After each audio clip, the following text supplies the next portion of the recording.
People in our village say some stories walk beside you like a shadow. This tale is one of them. Long ago, a carver shaped a wooden mask he said was guided by spirits. He named it Arampe, the dream mask. They said it never talked with lips. It spoke only while you slept. If you put it near your head, your dreams showed tomorrow. But the pictures were never whole. They were like half-built houses. You could see bright windows or dark corners, but not the road between them. Anyone who tried to change what they saw had to pay a price. No one knew the cost until it was too late. Many years passed. People forgot the mask or hoped it was gone for good. Yet wishes do not bury truth. One rainy evening, Dayo, a young man worn empty by bad luck, came home to bury his father. He thought he was only saying goodbye. Instead, he found the mask hidden in the dusty attic. Its eyes were hollow, but they felt alive like tiny storms waiting to burst. Dayo did not believe in ghost stories. Still, the mask felt warm in his hands, as though it knew him. He placed it by his bed and closed his eyes. That night the mask glowed faint red. Dayo dreamed of standing in the village square, money stacked in his arms, everyone cheering. Then a cold shadow slid behind him. He woke with his heart jumping like a drum. Outside, the rooster had not crowed yet, and the sky was still purple. Dayo whispered, "Was that real?" The mask stared back, silent as ever. He didn't know it, but the game between hope and fear had already begun. And once a dream starts breathing, it never stops on its own. Dayo's home looked smaller than he remembered. Cracked walls carried years of dust, and the floorboards groaned like tired elders. He walked room to room, touching the photos of better days, his parents laughing, him and his cousin Femi flying kites. Those smiles felt like memories from a different life. In the attic he spotted a wooden box tied with old rope. Inside lay the mask, wrapped in faded cloth. Its thin grin felt friendly yet sly, like a cat that might scratch. Dayo's aunt climbed the ladder, saw the mask, and went pale. "That thing brings trouble," she hissed. "Put it back." Dayo almost obeyed, but grief had opened a hole inside him. He wondered if the mask might fill it. That night, he placed Arampe on a stool beside his bed. Rain ticked on the tin roof. He drifted off and entered a vivid dream. Crowds clapped while he handed out coins. He felt proud, rich, loved. But just as he raised the last coin, a chill brushed his neck. A tall, dark blur crept closer. Dayo spun around, but woke before the figure showed its face. Morning sun pierced the window. The dream's warmth still wrapped him, but fear tugged at its edges. Dayo told himself it was only his tired mind playing tricks. Yet when he stepped outside, he saw a shiny coin by the doorstep. It matched the coins in the dream. He picked it up, heart pounding. If one part of the dream was real, what about the shadow? As the wind rushed through palm leaves, Dayo felt the first tug of destiny, and the mask waited for night to fall again. 3 days later, Dayo walked through the busy market. Drums thumped, goats bleated, traders called out prices. A running boy bumped into him, dropping a wallet. Dayo picked it up, opened it, and froze. Inside lay crisp bills, just like those from his dream. He caught the boy, handed the wallet back, but a thought sang inside his ears. The mask was right. That evening, he set the mask beside his pillow once more. Sleep took him like a soft wave. In the dream, bright moonlight washed over a forest path. Dayo watched from behind a tree. Ahead, his cousin Femi argued with a stranger whose voice cracked like dry wood. The stranger yanked out a knife. Steel flashed. Femi's eyes widened. Before the blade struck, the scene shifted. Dayo hurled himself between them, grabbed the stranger's wrist, and saved Femi. The dream faded with Femi alive and grateful. Dayo jerked awake, sweat wetting his shirt. He rushed to Femi's hut at dawn and begged him not to enter the forest that day. Femi laughed. "Why would I wander there?" Still, Dayo followed him all afternoon. Just before sunset, Femi strolled near the forest edge to chase a lost goat. The stranger appeared, words sharp, knife ready, exactly like the dream. Dayo leapt in, grabbed the man's arm. The knife dropped. Femi escaped unharmed. Night found Dayo staring at the mask. Joy at saving Femi mixed with unease. Had he bent fate, or only nudged it sideways? The mask offered no answer, but its hollow eyes gleamed in candlelight, as if amused. Dayo's heart drummed a new beat, excitement laced with dread. He wondered what price the dream mask would demand next, and whether he could afford it. Word spread. Dayo had a magic mask that showed tomorrow. Neighbours whispered his name as he passed. Some brought gifts, hoping for one look into their own future. Dayo refused, guarding the mask like a secret heart. But inside, guilt gnawed. Saving Femi felt right. So why did cold fear linger? 2 nights later, the mask drew him into another vision, a funeral. Mourners wept beside a fresh grave. Dayo could not see the face in the coffin. Waking in the dark, he prayed it was only a nightmare. At dawn, he learned a young girl in the next village had been attacked by the same stranger he stopped. She did not survive. The mask had shown the cost. 1 life saved, another taken. Dayo's chest ached. He thought of the knife clattering to the ground that day. If he had not interfered, Femi might have died, and the girl might have lived. He clenched the mask. "Why didn't you warn me?" he whispered. But the mask had warned him. He had just seen the bright window, not the dark corner. Guilt turned to anger. He marched to the river and flung the mask toward the water. Yet mid-air, it caught a branch and hung above the stream, swaying as though laughing. Dayo's pulse slowed. He retrieved it, unable to let go. The mask was a mirror showing his choices, not a guide that fixed them. That night he locked Arampe in a cupboard, hoping silence would return. Sleep tiptoed in, but no dreams came. Instead he woke every hour, cold and empty, like a drum with no skin. The mask had become both poison and medicine. He feared what would happen if he used it again, yet feared life even more if he didn't. Femi, thrilled to be alive, told everyone how the mask had saved him. Soon villagers lined outside Dayo's door with pleading eyes.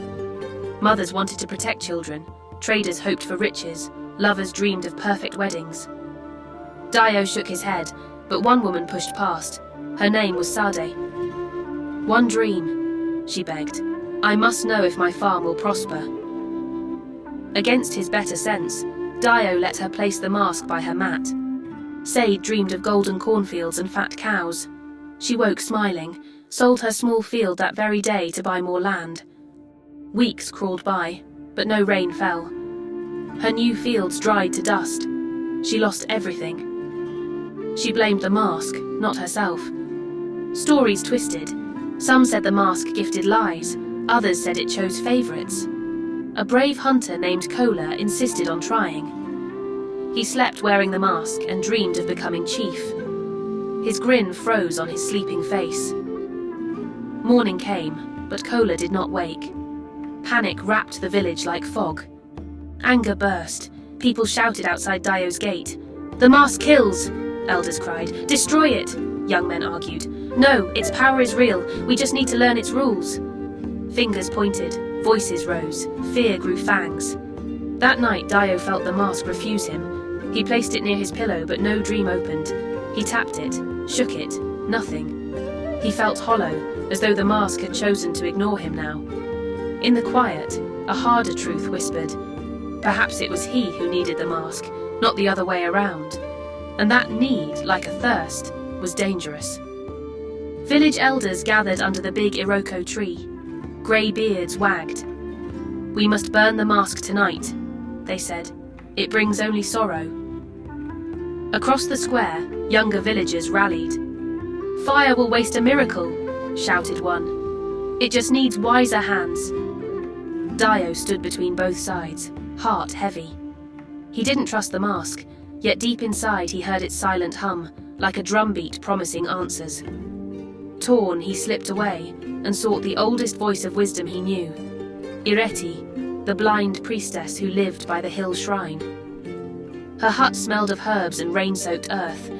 Ireti's eyes were clouded white, but she saw through stories.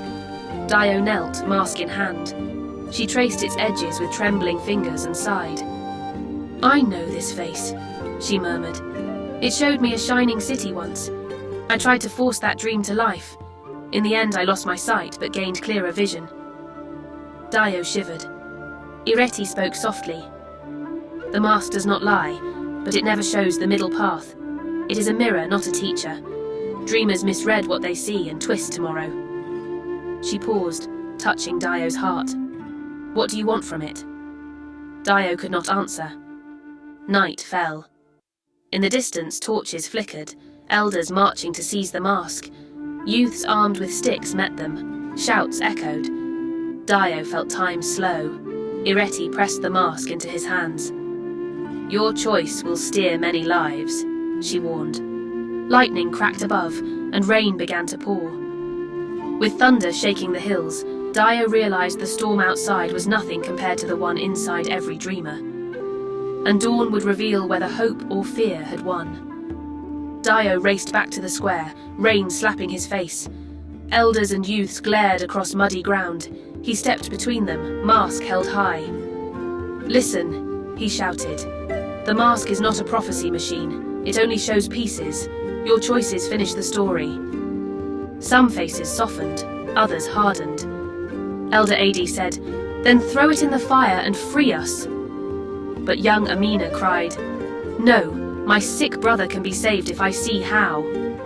Voices crashed like angry waves. Dayo remembered Ireti's words and spoke calmly. Dreams are warnings, not promises. They test our hearts. If we can't face truth without this mask, how will we face it with one?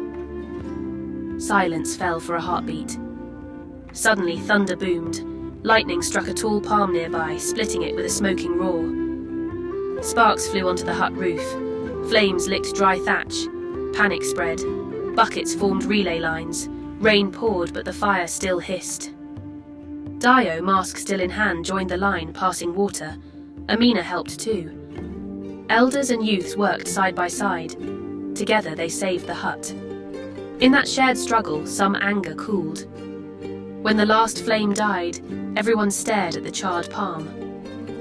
Dayo raised the mask slowly. Today we fought fire as one, he said. Do we still want to fight each other over a wooden face? Many shook their heads, yet hunger for certainty lingered in their eyes.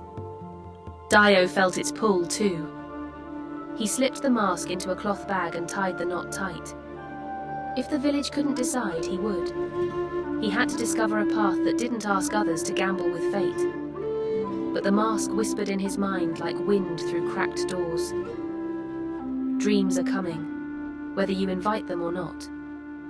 That night, Dayo tried to hide the mask under his bed and sleep without it, but in the dark he heard faint breathing, as if someone stood beside him. He lit a lamp. Nothing there. When he closed his eyes again, a vision crashed in without warning. Roaring flames swallowing homes, children crying, his mother falling to her knees. He jolted awake, mask still under the bed. It had forced the dream on him. He ran to his mother's hut, heart racing. She greeted him with warm tea and calm eyes.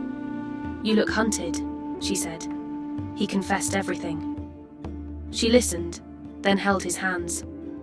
Son, tomorrow is not ours to own. If you chase it too hard, you bruise today. Her words soothed him like cool water. Yet the next evening, the same nightmare returned, only stronger. This time he saw the date carved on a wall. Tomorrow. His mother held a burning roof beam, trying to save a baby. Dayo woke shaking. Dawn crept in pink and gold, mocking his fear. He couldn't risk it. He begged his mother to leave the village for a day. She smiled, touched his cheek. I will go to the river to fetch herbs. Be at peace. Afternoon sun blazed. Dayo checked every corner, ready to stop any spark. Yet villagers cooked meals, children played. Nothing seemed wrong. At dusk, a cry rose near the river. Dayo ran and found townsfolk carrying his mother, limp and wet. A sudden flood had swept her off slippery stones. She lived, but her arm was broken. Dayo knelt in mud, tears mixing with river water. The mask had warned him, but he had misread the symbol. Fire in a dream, water in waking life, different shape, same pain. He felt small, like a leaf tossed by storm winds. Tomorrow's secrets were not puzzles to solve, but earthquakes to endure. Still, a deeper dread crawled. What if the worst dream had not come yet? Night draped the village. Dayo hid the mask beneath floorboards and sat by his healing mother. Footsteps creaked. His brother Tunde entered, eyes shining too bright. "Give me the mask," he whispered. Dayo refused. Tunde's voice cracked. "I saw father in a dream. He told me the mask showed him a future where we save everyone. It belongs to me now." While Dayo slept in exhaustion, Tunde pried up the floorboards. Dawn light revealed the empty space. Panic stabbed Dayo. He found Tunde outside, mask already near his face. "Don't!" Dayo shouted, but Tunde closed his eyes. Within seconds, the mask glowed faint blue. Tunde's lips curled in wonder. He opened his eyes, breathless. "I saw peace," he said. "If I guide the village, no one will suffer." Dayo begged him to stop. Tunde pushed him away. "You saved Femi and doomed that girl," he hissed. "You fear the mask, so let someone brave use it." That day, Tunde called a meeting. He claimed the mask chose him as seer. Some villagers cheered, others frowned. Tunde announced bold plans: move farms uphill, dig a wide trench, gather all weapons in one place. The dream showed an attack, he warned. People argued, but fear tipped the scale. They handed him power. Dayo watched his brother stand tall, mask at his belt, eyes fierce. He saw the same thirst that had burned inside him, only now it blazed hotter. Sunset painted the sky blood red. Dayo felt tomorrow racing toward them like stampeding cattle, and Tunde thought he could outrun hooves with wishes. The river of fate was about to flood again, and this time it might drown them both. Night winds whipped huts with dry leaves. Dayo couldn't sleep. He sat by the river, staring at moonlight dancing on water. The mask's faint glow approached, Tunde walking alone. "I saw one last dream," Tunde said, voice trembling. "An enemy torching the village, but if I light a small fire first, they will flee and our people survive." Tears shone in his eyes. "Brother, help me. I don't want to do this alone." Dayo's heart cracked. "Dreams are riddles," he said. "Fire may bring worse flames." Tunde shook his head. "Trust me." He turned to leave. Dayo lunged, grabbing the mask. They struggled, feet slipping on wet grass. The mask fell, skidding toward the riverbank. Before either could grab it, it slid into the rushing water. Both brothers stared. The mask bobbed, catching silver light. Then the river tugged it under. For a breath, silence held them. Suddenly, lightning split the sky. Rain poured. A stray ember from a cooking pit leapt onto a thatch roof. Flames climbed. Villagers shouted. Tunde bolted toward the fire, but Dayo gripped his arm. Together they formed a bucket line. Many joined. Rain hammered down, helping tame the blaze. At last the fire hissed out. Soaked and shaking, Tunde sobbed. "The dream tricked me." Dayo hugged him. "It only tested us." He looked to the river. The mask surfaced one last time, then sank beneath swirling water, dark and endless. The brothers watched until ripples smoothed. Without the mask, dreams would return to normal night thoughts. But the lessons would stay like scars made of light. Morning sun rose gentle like a healer's hand. Smoke curled from quiet cook fires. People swept ashes, patched roofs, and hugged family. No enemy had come. The only battle had been fear wrestling with trust.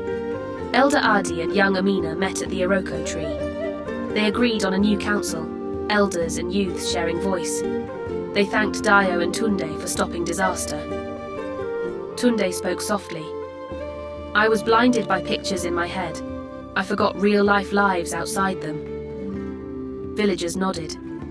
Dayo walked to the riverbank. He couldn't see the mask, but he felt its weight lift from his spine. His mother joined him, arm in a sling. She smiled. "The river carries what we cannot." Dayo let her words settle like warm sand. He knew some would still hunt the mask downstream, hungry for shortcuts to joy. but he also knew truth was safer in each heartbeat than in any dream. That night, fireflies flickered among huts. Children asked Dayo to tell a story. He spoke of the mask, but turned the lesson gentle. Our choices make tomorrow. If we care for one another, we won't need magic to see good days ahead. The children listened wide-eyed, then laughed and chased the lights. Under the wide sky, Dayo felt peace whisper. Dreams would come, but they would just be dreams, roads to wander, not cages to trap him. He breathed deep, tasting wood smoke, river mist, and hope. Far off, thunder rumbled like a drum, but it stayed on the horizon. Some stories end, yet their questions walk beside us. When you close your eyes tonight, you might remember Irampe, the mask that spoke in dreams. Would you wear such truth? Or would you trust your heart to guide each step? The villagers learned a hard lesson, knowing tomorrow changes nothing if fear rules today. They saved themselves not by chasing visions, but by standing together when sparks flew. So when life offers you a shortcut that feels too bright, ask what shadow it hides. And when dreams whisper warnings, listen. But let courage, kindness, and patience write the final chapter. In the end, the greatest power isn't seeing the future, it's choosing to shape it with steady hands and open eyes. Remember that, and every sunrise can feel like a promise kept. Thank you for watching. If you like this type of content, please like, share, comment, and subscribe. God bless.